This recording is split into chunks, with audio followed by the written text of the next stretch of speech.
যেটা আপনি বললেন যে রিভিউ ফার্স্টে আউটটা ছিল, বাট আমি শুনেছিলাম, আমি ক্যাপ্টেনকে বলেছিলাম যে হয়তো নিলে ভালো হবে, বাট কেউ এরকম বলারও সে নিজেও বুঝেনি, উইকেট কিপারও বুঝেনি, বাট এটা হতে পারে।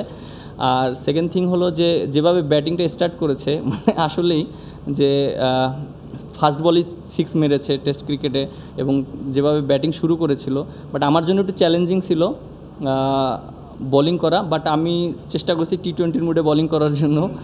আর এবং যে বলটা আউট হয়েছে, যেহেতু আগের বলটা আমি এলবিডব্লিউর মানে আবেদন করে আম্পায়ার আউট দিয়েছে, পরের বলটা আমি চিন্তা করেছি টার্ন করার জন্য, সো আমি হয়তো ওই জায়গায় সাকসেস হয়েছি। না, যেভাবে আপনি দেখেন সিচুয়েশন যেভাবে ছিল, তারা যেভাবে এসেছে, তারা তো মানে রান করার জন্য এসেছে।